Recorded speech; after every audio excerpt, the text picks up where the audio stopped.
Okay, good afternoon, everyone. I'm very honored to be here to share my thoughts around these topics. In today's agenda, I pretty much trying to give everyone a overview in terms of what is operation, and what we do in terms of in asset management company, as well as I'm going to share with you some of my personal experience in terms of the company that I've been working in the last 26 years, as well as I'm going to share with you in terms of some of the, I wouldn't say it's a secret, in terms of what are we as a manager looking for during the interview with our candidates as well. So lastly, but not, I'm going to give everybody a chance of Q&A sessions. All right, so what is that operation in asset management? So we are often quoted by a lot of, we are often quoted by a lot of management in JP Morgan. We are the engine room of the business. Pretty much, if you have a great product, you have a great sales team, but again, we need a team that can actually conduct all the operation work in order to make the product works.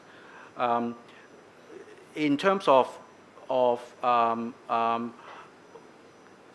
us, okay, we often seen to be a team which is doing repeated work day in, day out operations. But again, to me, I would call these people SME. The reason for that is without this specialization of these people, you won't be able to engage the product knowledge and help the business to engage in the new product market as well. So giving an example in terms of the product that this SME has helped it to engage in the market. For example, the relationship or partnership that we have with China lately on the 2A Connect, what we call the A Connect, as well as the mutual recognition. We really do treasure this SME to be able to help the operation team to be able to make our operation readiness on time for the market. Okay, so I'm going to share with you the operation cycle of the operation team in asset management company.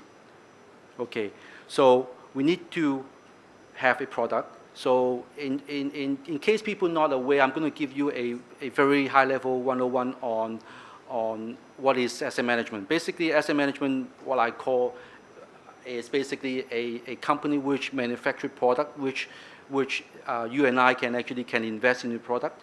Two is there is another stream where we manage clients' money, or what we call the mandates clients, where we manage on behalf of the clients. So we have the product, and then we have the prospect of clients. So this cycle representing I'm give you a example of a funds where we distribute to the retail market. So if we have a prospect, so the next basically is a team will be needing to conduct due diligence on the clients. Meaning, what does it mean is for funds, basically we are leveraging on a group of financial institutions to distribute our product. What does it mean is we have a product. We don't go out and sell the product directly to the market. We often will leverage on some of the institutional, such as banks, private banks, insurance company, and some of the financial advisors to distribute our product to the end investors. So with that prospect, prospect banks, for example, banks interested to distribute our products, we need to perform due diligence on the banks to ensure the banks has the right capability, the right channel, the right number of branches in order to provide sufficient advice to the end investors to engage in our products. So that goes into the operations. So operations in the asset management company generally will basically classify into two areas. One is what we call the transfer agency, and two is called the fund and fund investment operations. So What does it mean? I'm going to give you some of the flavor in terms of what they do in the next slide. So I'm going to give you an overall cycle in terms of flavor, in terms of what we do in the whole cycle. So the operation kicks in, the transfer agency, and then what I call the fund and investment operations. So, and then the performance of the fund. So if we have good performance of the fund, basically people will be interested in inquiring about our product, and then we'll make the sales, and pretty much we'll be able to participate in the market. Lastly is the performance. Without all this cycle, without this due diligence, without the operation, without people engaging good fund managers investing in the market correctly with good performance of product, we won't be able to get client experience, good client experience, clients satisfied with the investment, and so on. That will complete the whole cycle. So I'm going to give you a little bit more detail in terms of what we do, who we are. So, as I mentioned earlier, we have the product cycle. So we have the product, we have the clients, and then we have the group of teams which is able to do the due diligence. Within the asset management area, there are a group of people who are actually specialized in products, strategies. They understand what is advertised in the market and what the product that we need to launch, etc. And then, of course, we have compliance and legal risks area that will also be participating in the due diligence process, and to understand, to ensure we have the right channel to distribute our products in the market. So then we'll kick into operation. The first team in the operation is called the transfer agency. What does it mean is basically when we have a product, we have an operation where basically we have a team to bookkeep, use a very layman term, to bookkeep the investors' record. Meaning that we need to be able to bookkeep the investors' personal information as well as the investors' transactions. So this is what we transfer agency. So pretty much these people will be buying our funds. So this is where it's coming from. So with this money comes into our funds, then the fund manager basically will needing to be able to make the right investment decision and invest the funding into the market. Okay, and then there will be people helping this investment team as well. So the next cycle going to the second layer of operation, what we call the fund and investment operations. So imagine you have the money, you have the fund manager investing in the market. So we need a team called cash management within the operation to manage the cash, the excess cash. So the fund manager will actually invest based on the available cash and make their decisions. But some of the cash may also be such that the idle cash will be sitting in the account. So cash management will basically be responsible to manage this cash and i.e. to park this cash, excess cash into overnight deposit, into some short-term money instrument, or even do the FX to hedge the product. And then with all these trades going on, there will be a team called trade support, right? Basically, what they do is basically support all these activities to ensure all this trade that we execute and settle in the market correctly and timely. Okay, and the next one is, I couldn't see the wording, sorry, I can see it over here, right? Okay, data management. Data management, okay, you can imagine a portfolio will consist of a list of investment portfolio or instrument, because the fund manager basically will be investing into the market, buying equities and bonds and fixed income. So this data management is important, where they will be able to price or give the investment manager information in terms of the price of the underlying securities, and produce information for the next functional for fund accounting to actually price the product on a daily basis. So let me leave you to the next one, the fund accounting. So basically, envision you have a portfolio with a list of securities in the portfolio, and list of securities, equities, and bonds in the portfolio. So you need to be able to price these equities on a daily basis in order to get a price out for the fund. So people not familiar with funds, for example, you see a price comes out every single day.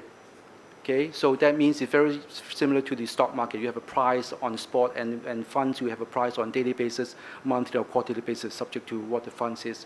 So what do we define? How does this price being defined? So in general speaking, the price of the fund is basically defined by using the total asset, meaning that all the holdings of the fund mark to market the funds, the portfolios on daily basis, divided by number of shares that are being issued. That will give you basically the price of the fund, as simple as that. So with the fund accounting, basically it's responsible to price the fund on daily basis. So that's the job.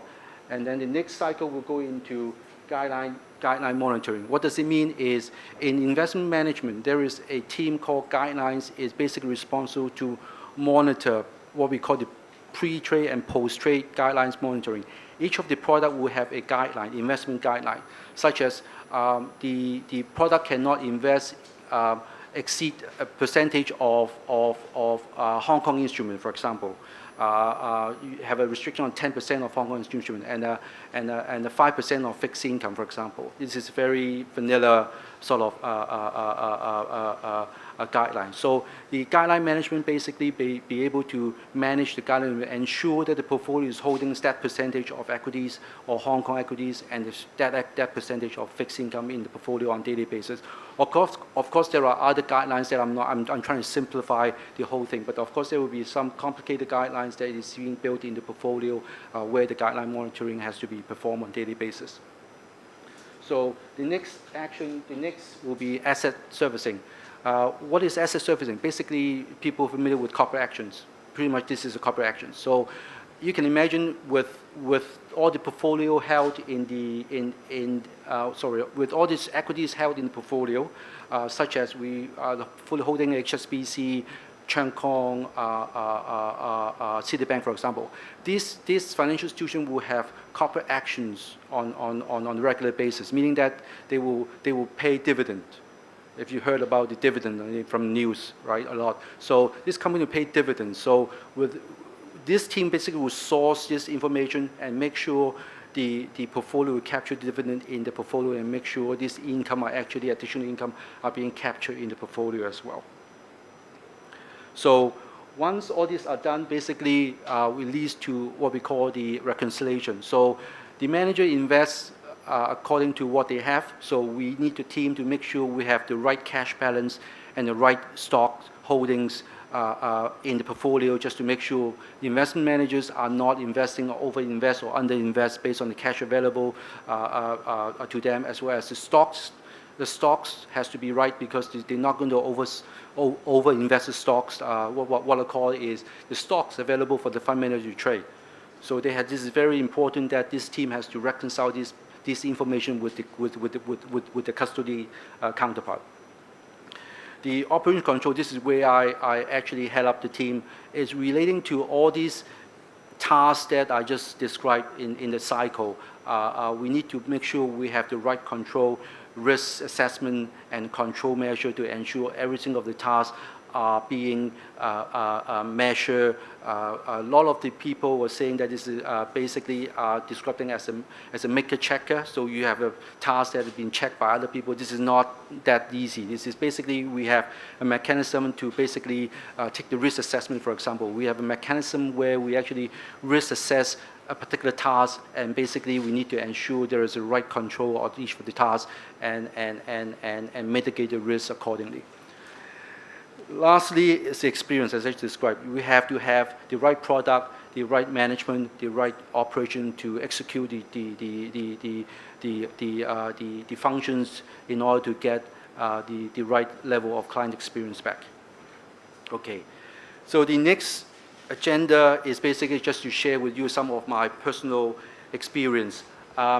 Okay, this is me. I'm using myself as experience, sort of a topic. So I've been changing jobs a lot since I moved back from Canada, 1995. So I've been with Fidelity in Canada, and I have been with this company in my 26 years plus life of work. So why do I change job? Each job there is a reason for me to change job every single time I consider to changing.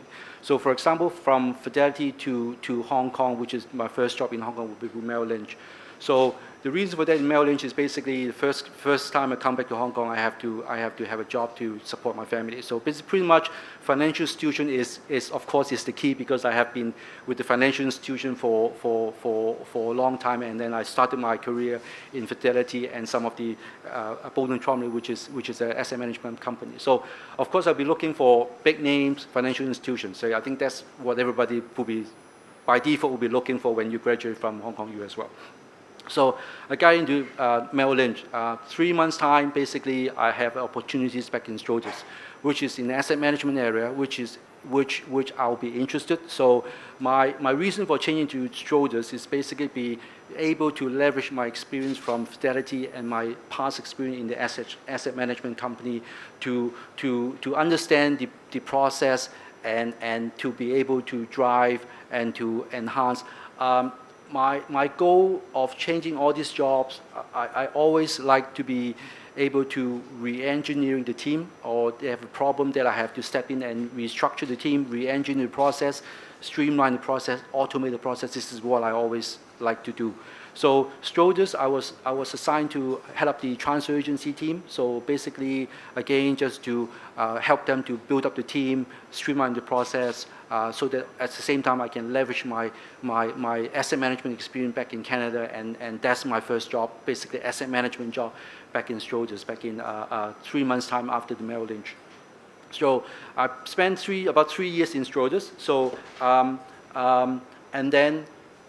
and then I changed to BlackRock. So BlackRock has gone through 3 sort of generation of merger. So I joined a company called Mercury, and then they merged with Merrill Lynch, and then they merged with BlackRock at the later stage. So now become name called BlackRock. So I basically was the 6th person who actually joined the company. Company strategy basically is they distribute the product only to selected channel. So antique fund managers, what they call. So they don't do mass productions, mass distribution. They only select distributors to select the product who is actually right for the product and be able to sell the product. So I'm the 6th person to join the company, and I have the opportunities to understand the end-to-end process, to build the team, engage end-to-end. I even spent 3 months at one point being the sales support person, going out to the branch and product support and sell product and describe the product to the branch advancement consultant about the product as well. So I spent more than 13 years back in BlackRock throughout, and then I have another opportunities that I can move to HSBC. So HSBC, within that period, there is a theme around AML, risk compliance. So the role that I'm taking up with HSBC is primarily about AML. So I'm responsible to roll out a global program where I'm responsible for 7 countries out of 19 countries within that program in Asia Pacific region. So I have to go to the country, look at the policy, interpret the policy, basically pretty much launch the policy. For example, in KL, I basically spent more than 2 months there and basically set up a team, interview the team, set up a team, go through training, and set up the policy in Malaysia. So 2 years in HSBC, and then I was basically asked to join JP Morgan by my current manager. So I know my manager since 2006 in a industry forum. So I and him and actually another person from Fidelity are basically a co-founder of what we call the AFAC working group. AFAC is a working group consists of our major competitors. So a lot of the major asset management companies are actually sitting in the group. What we do is we promote straight-through processing. We promote best practices, i.e. the Swift message. People are familiar with the Swift message. We basically have designed a Swift message for fund in Asia Pac. So we have a lot of best practices that you introduce. We have a street group processing model that we introduced in Taiwan. We have a model in Korea, and also we have a model that we have in Hong Kong, partnering with the Hong Kong MA as well. So that's AFAC. So in JP Morgan, the opportunities basically is to go in. They have a very strong team. JP Morgan operation, they have about close to 300 people in the region. In Hong Kong, they have about 130 people. So I have opportunities to go into a very structured team, very organized team to look at the process, to streamline them. So I'm basically helping my manager to look at, sitting in part of the management team to look at, to streamline the process, to streamline their team, and then later on I establish the operation control responsible for operation control for all the operation in the region as well. So that's my life in 26 years time in asset management. So key attributes, I think what I want to say from here is some of the things that I would like to share with you is some of the things that you need to be keep in mind in terms of when you first start your job. Since it's something that you have to be able to understand as well. So aspiration, you have to know what actually you are interested to do. Like I've been in sales for 3 months, as I said earlier. I'm not interested. I actually can do product, but my interest is streamlining, as I said, streamlining, restructuring. I like to fix problem. I don't want to sell product, even though I can do that. I know I can do that, but I'm not interested. All right, so that's something you need to ask yourself. Like every person has something that you're interested. You don't have to be in financial institution if you don't like to be in financial institution. You have to be aware what they do, and then you make your choice to join particular industry. So you need to ask yourself the question whether you are interested in that particular area and why you're interested, and whether you can be a value-added member when you join the team.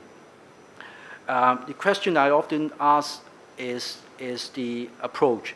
So in operation, as I said earlier, we're not daily routine team. We are SME. The reason for that is normally when you join the operation, you are basically asked to do certain things. So you will be showing what to do and how to do it. Basically, this is it, and you stopped. And you follow day in, day out, very boring. I don't want to be there because you're doing the same thing every day in, day out, and because you are doing what and how, basically it. But I want to introduce you to another thought. Why? So as a fresh give the team a fresh eyes of understanding why am I doing this process? There's ways of doing process differently. i.e. you can actually, if you are very good in Excel, you can help the team to build Excel to streamline or to automate the process. You can actually have different ways as a new joiner, fresh eyes to look at things differently. So the why is often what I would encourage my new team members, my new joiners to look at. Always ask the reason why you do a certain process in a certain way. Give you a very example is when I have errors, I often encourage the team to come in. You need to tell me, of course you need to notify me of the error, but when you come in, you have to tell me what happened and how do you rectify your problem. And then how do you set up a preventive action to prevent the action from happening again? So this is the why. So you tell me what happened, you rectify it, right? And how and what to do and how to do it. But again, the why is something the people usually miss or usually not trained to think like this. So you have to be able to ask yourself or to be able to ask the question why. Again, the attitude have to be a good attitude. Like you be helpful, you have to be humble. You have to be humble for sure. You have to keep listening, even though you know. Keep listening because by listening you will listen and also understand the process from a different aspect of the whole topic. So by listening is very, very, very important.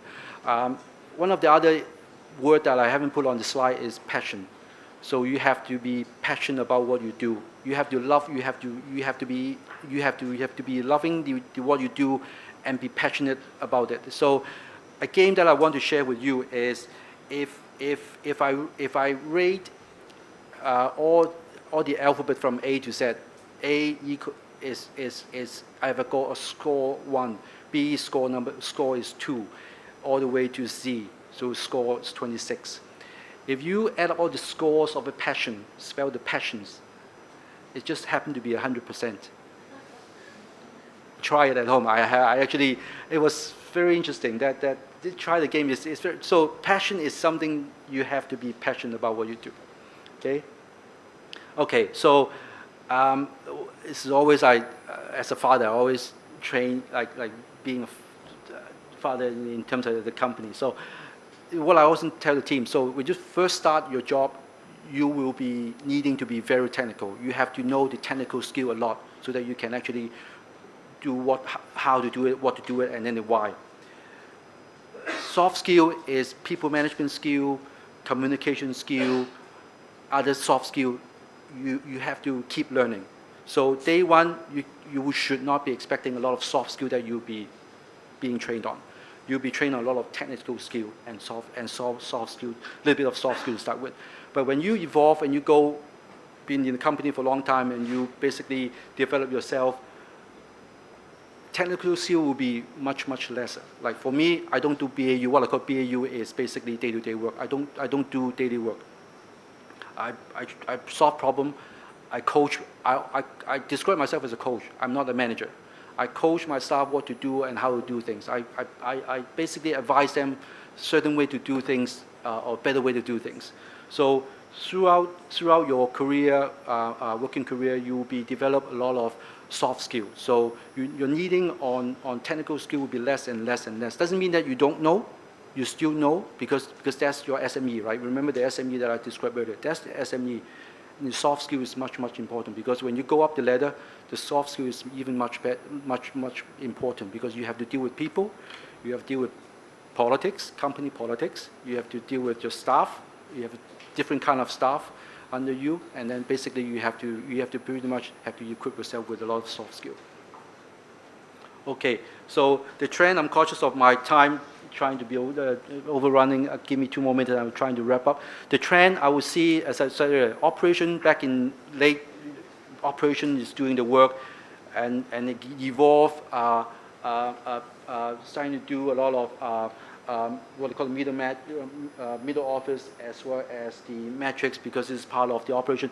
And in one cycle, there are people are very focused on AML, compliance, and risk. I think this is about within 5 years' time. The past 5 years, people are very focused on this area. AML, KYC is still very focused area nowadays. And with the operation evolve into the next phase, which is a lot of operation being outsourced and offshore. Outsourced to a provider who actually be more scalable and do their specialize in providing the service. And offshoring, moving job to the lower cost locations. And then the operation would be evolved into a different cycle of control and oversight. Soft skill, basically what I'm trying to mention is soft skill is what people nowadays, even in operation, this is what you need to be developed. To the last 2 minutes, I'm going to quickly share some of the things that you know about your resume, how you write out a resume, how you impress the interviewer. I'm trying to share with you something that I see from a manager when I interview you. Okay? All right, so quickly, okay, you have to be prepared. You have to know what you're applying for, the industry that you're applying for, and then you have to be pretty much prepared. Professional and confident. You have to come in professionally, like dress up properly, be confident, like speak properly, slow down.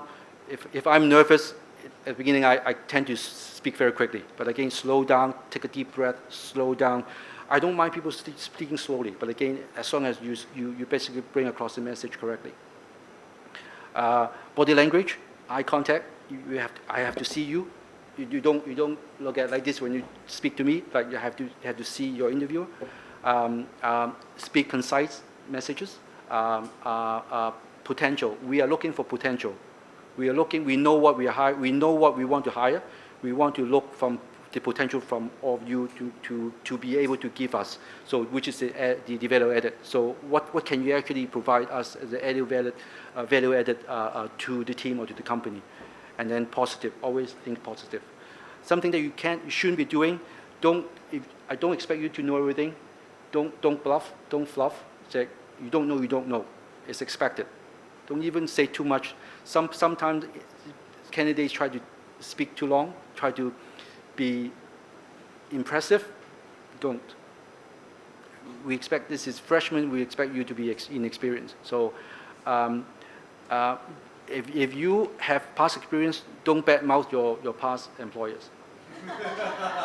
Okay? Don't. Okay? And then avoid asking about money and benefit. You have to demonstrate your commitment and passion. You're not in for money itself.